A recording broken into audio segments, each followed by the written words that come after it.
Este pueblo esconde un horror ancestral jamás revelado. Póngame un vaso, señor, y le contaré sobre el pueblo subterráneo. Aquí ya todos han escuchado esta historia, pero tengo sed. Los chicos dicen que usted graba esas historias, así que será algo sobre lo que escribir. Nadie me lo contará mejor que yo, soy el único que queda aquí de los que vivieron en esos tiempos en Little Pines. Little Pines es el nombre de nuestro pueblo. Ahora no hay nadie allí, el cojo Jefferson murió hace 6 años, y el pequeño Brady se alistó en la marina. Seguro que ahora está borracho en Plymouth o en el Cabo Cod. Yo mismo sería el primero en irme de aquí, pero no tengo suficiente dinero ni siquiera para llegar al pueblo cercano. La verdad, no siempre fue así, no miren mi abrigo remendado y mis zapatos rotos. Alguna vez tuve grandes dólares en estas manos, señor. Todo esto por culpa del pueblo subterráneo. Pues bien, esta gente siempre vivió por aquí, no muy lejos de Little Pines. Si caminabas unas pocas horas hacia el norte, comenzaban las montañas, y en esas montañas era donde vivían. La verdad es que nunca supimos exactamente quiénes eran ni de dónde venían, y hoy en día nadie lo sabe. En Little Pines, algunas veces, los domingos, algunos comenzaban a contar historias sobre este pueblo subterráneo, pero cada uno contaba algo diferente. Algunos decían que eran como espíritus, que vivían en las montañas desde hace 1000 años, según las historias de los nativos. El pastor, él es un hombre educado, estudió hasta en Boston, y siempre discutía sobre esto. Decía que no había espíritus en el mundo, y que estos eran ateos que vivían aquí antes que nosotros, tal vez mormones o católicos. Decían que pecaban mucho, se acostaban con sus hermanas y madres, y por eso los cristianos los echaron bajo tierra, donde se convirtieron en monstruos, según el designio divino.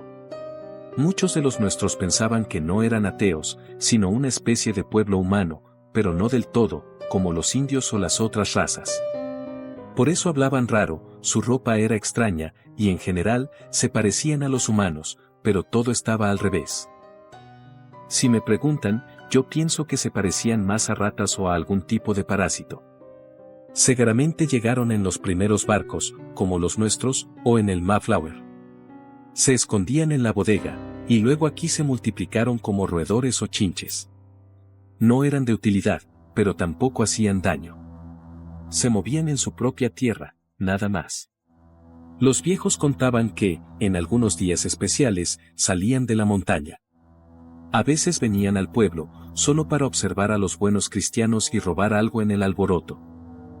Finalmente, los empezaron a golpear para que no robaran cosas. También se decía que estropeaban la leche y las muchachas, lo cual no era cierto. Ustedes deberían haber visto a los novios de allá, eran tan bajos como niños, con rostros cubiertos de pelo y esos ridículos gorros. Tal vez fuera su creencia, pero no había ninguna chica que se fuera con uno de esos, aunque fuera ciega, se los aseguro. Yo los vi bien, como ahora los veo a ustedes, señor. Es decir, los vi bien, y no piensen que tienen algo en común con esas criaturas. Decían muchas cosas sobre ellos. El pequeño Brady decía que en su tierra natal había tantos de esos monstruos que podríamos hacerlos en conserva. Así le había contado su madre. Y a su madre, su abuela. Decía que si te hacías amigo del pueblo subterráneo, podían hacer muchas cosas buenas por ti, como arreglar tus zapatos o darte algo de dinero.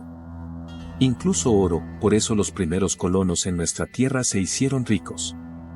Decían que a uno de los ancestros de Brady le dieron un lingote de oro, pero lo malgastó. Yo les diré, señor, que todo eso es mentira. Un día decidí comprobarlo. Mi padre me dejó unos zapatos bastante buenos, pero la suela se había despegado y estaba un poco desgastada. Me daba pena tirarlos, y llevarlos al zapatero de la ciudad me costaría demasiado. Así que pensé, voy a comprobar las historias del pequeño Brady y su loca madre. Llevé los zapatos a la montaña, los dejé en un lugar visible, golpeé la piedra de la forma habitual, primero 2 veces, luego 3, me aparté un poco y me di vuelta. Esta gente no les gusta aparecer cuando los miras. Nadie sabe cómo salen de sus agujeros o cómo regresan. Ni siquiera es interesante, señor. Las chinches también encuentran su camino por cualquier grieta. De todos modos, dejé los zapatos y me aparté, como si fuera por necesidad. Volví y los vi. Salieron unos 6, tal vez 7 de ellos de la montaña, y uno de ellos era más alto que los demás, todo pelado, con el zapato de mi padre en la mano y haciendo una mueca. El pelado no me gustó de inmediato, era repugnante, como un predicador. Yo, desde lejos, les dije, por favor, háganme el favor de repararlos, no me importa el precio, bueno, si no es más de $0.25, claro. En ese momento, el pelado empezó a hablar y me tiró el zapato. Sus compañeros también tomaron lo que tenían a mano, piedras y todo tipo de cosas, y empezaron a atacarme. Tomé el zapato y corrí. El segundo zapato se quedó allí. Desde entonces, no creí ni una palabra de las historias del pequeño Brady y su familia, que ya llevaba aquí tanto tiempo como ellos mismos. Solo tenían el nombre de irlandeses. Sin embargo, algunos creyeron firmemente en esa tontería. El cojo Jefferson escuchaba una y otra vez sobre cómo, en los viejos tiempos, estos seres daban oro a la gente, y luego se volvió loco, tanto que quería hacerse rico. Empezó a ir constantemente a la montaña, tratando de hacer negocios con ellos. Llevaba todo tipo de cosas, como jabón, cuentas, cepillos y perfumes. Jefferson tenía una tienda de ferretería, y tenía toneladas de cosas baratas. Creo que se equivocó al tomar a esos seres por tontos, porque ellos respondieron igual. Pronto su casa se llenó de los obsequios que le traían, clavos oxidados, piedras, topos muertos y montones de zapatos viejos. Claramente, muchos de nosotros caímos en las historias irlandesas. Jefferson se convenció de que todas esas cosas no eran ordinarias, que venían de debajo de la montaña. En cuanto a mí, me convencí de una vez por todas de que era un completo tonto. Estos seres, o lo que fueran, ni siquiera sabían hablar como nosotros, mucho menos hacer cosas mágicas. Además, entre los zapatos había un segundo zapato de la pareja de mi padre. Le pedí que me lo devolviera, pero el cojo insistió en que yo lo había tirado. Así que lo dejé, no me importaba mucho. Seguí esperando que la codicia de Jefferson lo llevara a perder la cabeza completamente, y finalmente, eso sucedió. Un día llegó a mi casa al amanecer, visiblemente borracho. Y comenzó a decirme que pronto se haría rico. Ya pensaba en echarlo, porque ya había oído esas historias 1000 veces. Pero él puso una botella de whisky en la mesa. Así, de repente, y gratis. En ese momento me di cuenta, señor, algo estaba por suceder. Jefferson llenó un vaso para él y para mí, aunque a él ya le bastaba, y comenzó a hablar sobre cómo había encontrado la manera de llegar a un acuerdo con esos seres. En lugar de llevarles la basura usual, les trajo licor. Nadie lo había hecho antes. Primero, porque a todos les faltaba, y segundo, porque había una vieja superstición de que no debías hacer algo así. Pero a la gente no le importaba nada de eso, solo que llevar licor era lo importante. El pelado, según Jefferson, se alegró muchísimo con la botella. Casi empezó a bailar. Luego sacó un anillo de su bolsillo y se lo dio al cojo. Hizo un gesto que indicaba que eso era por el hecho de que había poca bebida, cada uno de ellos en su mundo recibiría apenas un poco. Jefferson me mostró el anillo, y aunque yo no entendía mucho de esas cosas, pensé que parecía de oro. Jefferson me dijo que, para ganar dinero, había que invertir. Por eso, al día siguiente, iría a la ciudad, pondría su tienda en prenda, compraría toda la bebida posible y entonces, los seres subterráneos le darían tal cantidad de dinero que le alcanzaría hasta para su vejez y la de sus nietos. Dijo que por un barril de whisky no conseguirías mucho, pero era lo único que tenía en su tienda. Ya no podía ni sostenerse en la silla. En ese momento pensé que Jefferson no debía preocuparse tanto por su vejez, ya se le estaba escapando el alma, y con suerte tendría nietos. No importaba si no ganaba una fortuna como esperaba, mientras pudiera irse lejos de este lugar. Así que seguí sirviéndole más whisky para asegurarme de que se emborrachara, y cuando la botella se vació, él cayó al suelo como si lo hubieran disparado. Tomé las llaves de su tienda y me llevé toda la bebida. Era tarde, así que me tomé mi tiempo para salir hacia las montañas, y luego regresar.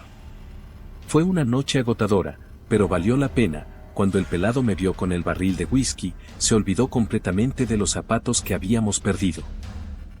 Me pidió que me diera vuelta y esperara, y en menos de media hora, su grupo me trajo tantas cosas valiosas que no podía ni imaginar.